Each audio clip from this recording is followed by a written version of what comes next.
Okay, good evening, everyone. It is Michael Valtos here from Orderflows.com, and this is the Orderflows market analysis for Thursday, March 16, 2017. And today was kind of, at the end of the day, at a small loss. I mean, there was some decent activity during the day.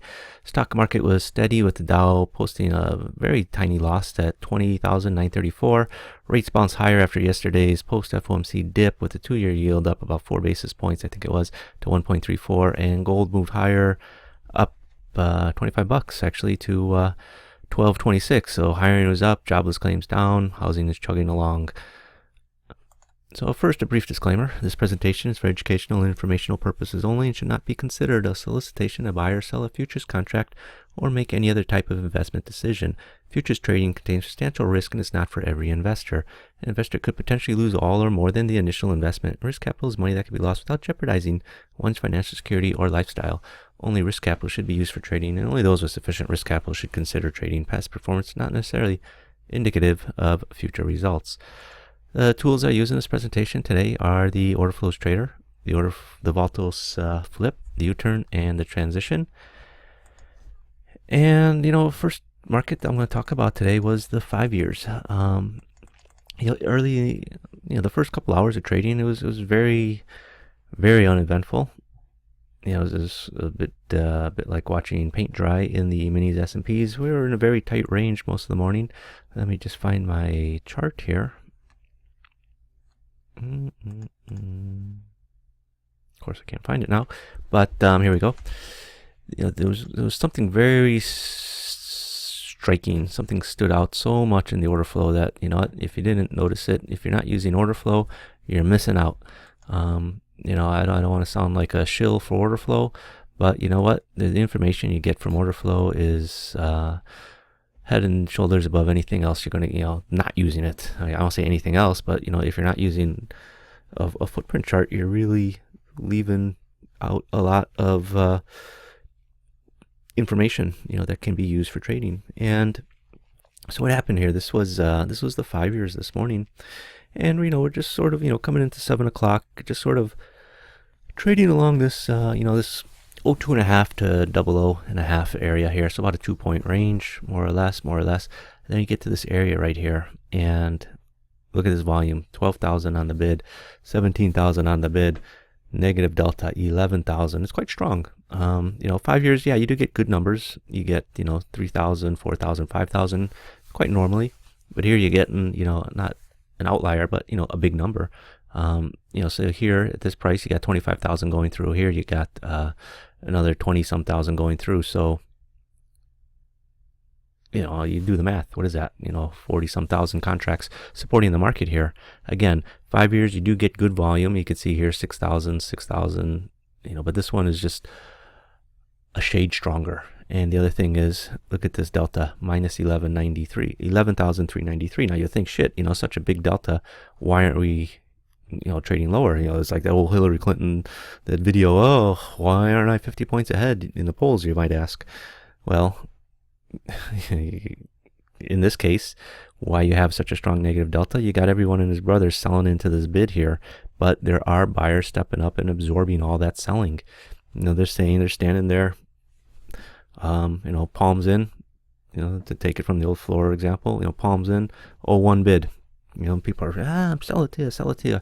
They keep selling it. There's still one bid. And they're 1.25 bid. Next thing you know, they're 1.5 bid. In the market, you see how it just pops right up here. Boom, boom, boom. Even up here, you got another imbalance here. Selling imbalance. Again, 4,000 lots. Selling imbalance. And the market's going higher. You got two things that's telling you the market should be going lower, yet the market's rallying. That piece of information alone is very valuable. When the market is not acting the way you think it should be acting, that's telling you something. And as a trader, you should be able to react off that. You just can't say, bad luck. I had a sell signal here, it didn't work. Well, take it a step further and think about why it didn't work. It didn't work because you have a lot of buyers stepping up here and bidding this market up.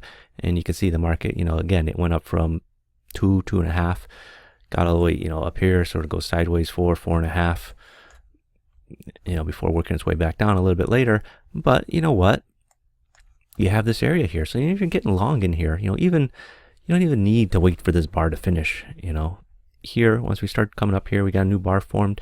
You know you got some very solid support here. So even if you're getting long in here, where's your stop? You're just getting, your stop should be just below all this heavy volume. If we get back down through that level and are below it decidedly, stay, you don't want to be in that, but you don't want to be long, because if all these buyers are all of a sudden done buying, who's there to support the market? Nobody. You're going to go lower. So what happened later? It did come back up. Again, what's this level? Let's draw that.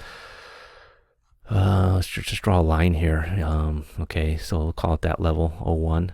Again, you came down here. You got the same support. Well, you hit 01, bounced up a little bit. You can see the volumes here at 1 1/4, 2,000, 3,000. And then now look, we're decidedly below it. Clearly below it. Now we're putting in more volume down here. So, now the market, it's over again. I'm not saying that this is going to be a level that's going to be holding for the next couple of weeks or anything like that.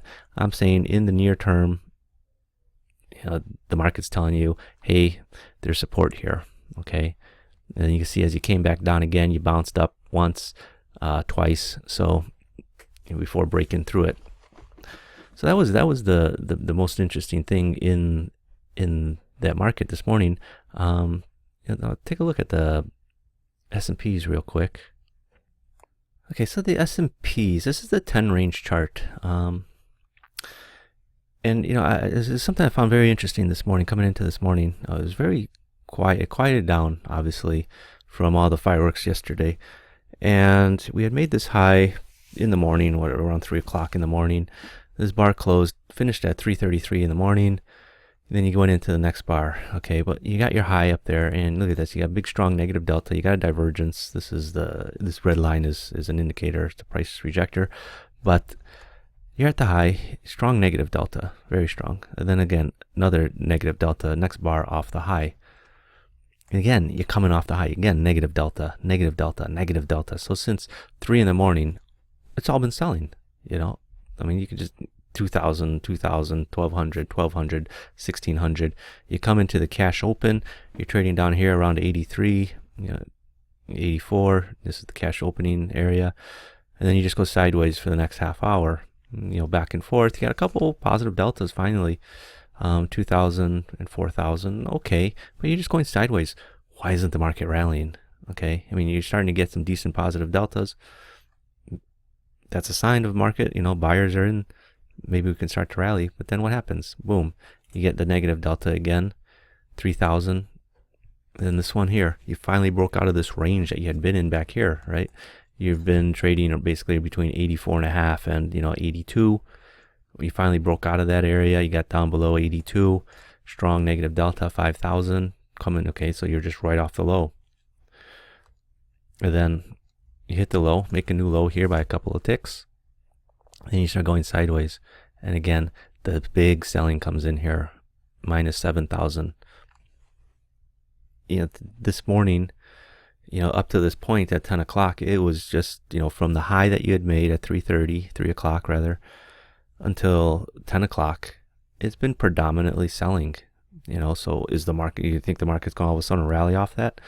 You come in here, you got a big bar here, boom, another big rush of selling coming in, 7,000. Again, you're getting these points of controls that are lining up here side by side, even back here, you got it sort of a lower, well, I don't have the volume profile up, but, at the time you're getting another lower point of control for the day forming in here around 80.25. It's not looking good. It's not, I'm not saying not looking good. It's not looking like the market is about to start to turn around and rally. And what happens? Boom, you get another rush of selling, new low, divergence. Okay, you don't really rally off it. It's a small divergence plus 1,000. But again, look at all this delta, minus 2,000, minus 2,000, new low again. Now here, this is where it gets a bit more interesting for a little bit of a rally. Got the low, new low here at 73, 75. And you got positive delta, 5,000 strong. That's a good sign. It's much better looking than this one, 1,000. It's kind of limp, limp arm. But this one's quite strong. And now, okay, maybe we can start to rally. And what do you get? Next bar, you got, again, a nice strong delta. That's 2 strong deltas in a row, put back to back. That's a very encouraging sign. And and this time you have a ratio, 407. So you got the divergence, you got a ratio afterwards. Those are things I look for.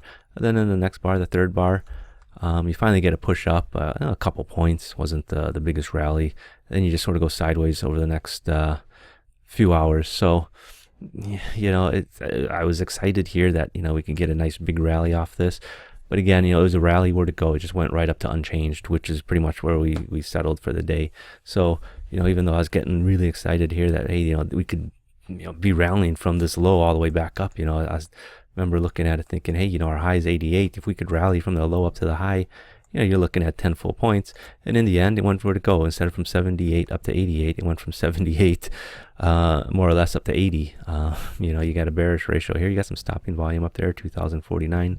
It's a very negative number in the order flow, in the sense that, I know there's volume up here to stop this move, or at least put some resistance up there. And, we just sort of hit it. That was it. Off my charts around 2:30 this afternoon. Okay, so something I didn't talk about recently for a while are these 987 tick charts. But I'll show you. This is the bond from yesterday and today. This is the transition on the 987 tick chart. Again, I'm not a big fan of trading on FOMC day, especially when you're expecting something. Even though the market did rally, you had to buy here. This one I'm definitely not interested. This one, okay, you could take it, but it's gonna. Yeah, I don't know. It's not a day that I'm looking to trade. Yesterday, but today, right off this low, you got the transition giving you a buy, and it's a nice move from 147, 17, 18, all the way up to 147, 20s, 28s, 27, 28. It's a nice 10-point move in the bonds. I'll be honest, I haven't looked at all these charts, so I'm just sort of going through them right now with you. A guy from AT&T came over to work on internet connection and the phone.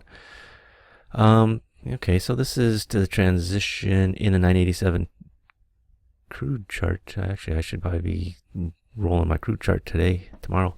Going back to yesterday, again, the 15th. I'm just showing you because I still got the data up there. This buy didn't work out. This sell worked out nicely. Granted, though, that's 9:30 when the number came out, the EIA numbers. Again, 10 o'clock, another sell. A quick buy and a quick sell. When the market went down. I think that this is it. That's overnight. A little bit of a movement there. Then today, this morning, 48.60 getting long. All the way up to 46.90 at least. This one. No, this one 2 o'clock. Not interested at that time. This one didn't make the move. There's no reason to be getting short here when you can't even extend through the low of that bar. What else do I got? DAX. People have been asking. I've been getting a lot of questions about DAX lately. I am a licensed Eurex trader, for what it's worth now, though. I don't think it matters anymore. There's a DAX. I don't know what day is. Oh, let's go back another day. I'm curious as well. Here, let's see. This is the 15th. So, I did get some bad signals here. This one didn't work. This one, nope. You got a couple early fails. So, show you. Then you got a nice winner here. I want to say a nice winner. It was a winner. It went down. This one started, failed, and then failed. Again, 1 o'clock, you're not going to be trading DAX. If you have a brain, you're not going to be trading DAX during an FOMC announcement. I don't know if I'd be willing to even still be looking at that. It's well after the cash close already. Trading DAX, come on. If you're doing that, I think you like to live dangerously. But anyway, this morning, the 16th, got a nice sell signal here around the 51, 52 area. Trades all the way down. Oh gosh, it's all the way down to 10. Sort of bounces up, comes back down around 10. It's a nice move in the DAX. From 50 down to 10. It's 40 ticks. Get a buy here. Just sort of goes sideways on you. Not much. Get another buy here. A little bit. This one, I don't think it would have been long. There's no reason to be getting long. The next bar doesn't. You can't even take out the previous bar's high. What else we got here? 9 o'clock. Yeah, a little bit of a sell. Doesn't really work out. Probably would have stopped me out. This one didn't also stop me out. This one, a little bit of a movement here.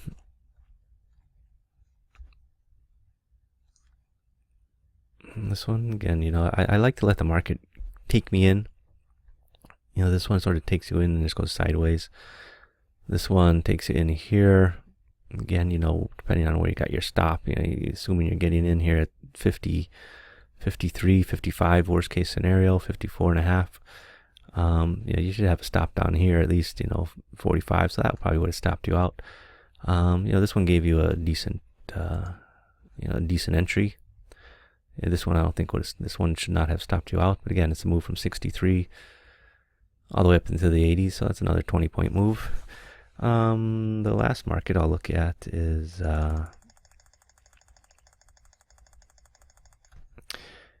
my favorite. I'm probably getting a lot of people interested in this mini Dow. I feel like a shill for mini Dow sometimes, but honestly, it was yesterday. What it was? Today 6:15 is yesterday. Again, it's one of those things, right? Yesterday trading Dow. Go to cash open. A little bit of a movement there. Yeah, something. I would have got you out. This one, no reason to take because it doesn't go anywhere. It doesn't give you a reason to be getting long. This one, get short, but then you'd be getting long here. You flip it, get in and out real quick. Move from 54 up to, the 64. So there's a couple of ticks. This one would have stopped you out here. But again, at this time, you're probably kicking back. You're definitely not going to take this, I don't think, right ahead of the announcements. I mean, it's 30 minutes ahead, but still, no one in their right mind should be trading around that time. All this is 1 o'clock, 1:10, 1:10, 1:15, 1:20. You got buy here. It came down, got below. Now on a day like this, it's a tricky day. It's a tricky day to trade. This was yesterday. Okay, not today. This was the post FOMC the same day. You have to give your stops. First of all, I don't think you should be trading, but if you are, you got to give your stops a wider berth. You can't do a very tight stop on a day when there's a lot of volatility, especially on a day that you expect there to be a lot of volatility. So, like a trade like this, normally I'd have my stop, just somewhere right around here. I'd probably need to expand it out a bit. I can't just have it so tight like that anymore because I know there's a lot of extra volatility in the market that you could get, these pops one way, pop up, pop down, and then make the move that you're looking for. Now, I'm not saying that just to talk up this trade. I'm just saying it because, that's based on my experience. I mean, you're trading a market that normally isn't very volatile. And all of a sudden, is going to be very volatile because of a big event. Then you have to adjust your thinking. That's where a lot of people go wrong, is they don't adjust their thinking. So you got some trades here, comes off a bit, goes up a bit, comes off a bit again. That was just a day. Again, that's a day I don't normally have. I'm not normally active in the market. I've never been. Okay, so this is today, Thursday, the 16th in the morning. Yeah, you're going to be trading at 2 in the morning. If you're in Europe, yeah, or Asia, yeah, you'll be trading this. But again, stick to the S&Ps at that time, actually, because it's more volume. This one is a lot less volume at that time. I mean, people are trading it, but still, you don't, sometimes you get moves, sometimes you don't. I mean, that's the problem. And, because it's a quiet time, so if there's not going to be much of a move, it could be like watching paint dry. So, really, you're trading Dow. Stick to the U.S. hours when the main index is open. So again, this one you shouldn't have taken, even though there's a signal there. The next bar can't get higher than the previous bar. I always look at that. I always let the market take me in. So this was interesting. You get a little signal here, get in, but then boom, it just falls over here. You got to get out. So hopefully you don't take a loss. Then here's a trade. Again, it looks like you'd be getting in, but I like to be able to get in within 5 bars. Again, so not really an entry there, not really an entry there. This one gives you the entry, but then you're getting out there and getting short. Then it comes back, stops you out, get short again. Stay short, stay short, stay short. It's just basically going right around your entry, not your entry price, but maybe a tick or two better. And then finally it will stop you out there. Again, how many bars it's gone already? 1, 2, 3, 4. Before it finally turns around and then just goes sideways on you. Again, you get a nice signal here. And then later in the day, this was a nice move. You got to be patient, right? And, don't think that, hey, I got 10,000 in an account, I could trade 20 mini DAOs. No, people do. It's crazy. But, you don't trade fully margined. If you got 10,000 in your account, you should be looking at, 4 contracts, 3 contracts, 4 or 5, 6 maybe. Definitely not 20. You got to save, part of the thing with trading, right? You got to save your bullets, so to speak, and I know people come in, hey, I got an account with $2,500 in it, I'm trading 5 lots. No, you got $2,500 in your account, trade 1 lot, and maybe something not so volatile.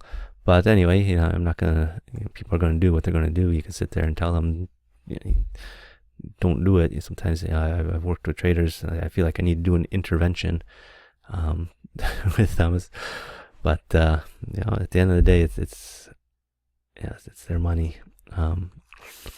But anyway, so this was a nice move here from the 90 area down to the 60 area. This one, it gives you the false start there and it didn't work out. And again, I only got up to 230 today. So anyway, I don't think I had the other indicators. Let me see if I could find a quick chart on them real quick. I thought I had them, but I thought I was going to talk about them. And people say, well, you didn't talk about it because they lost money that day. I showed you the DAX, I thought. It's strange on why it's back there. Let me see. I'm just trying to find the chart.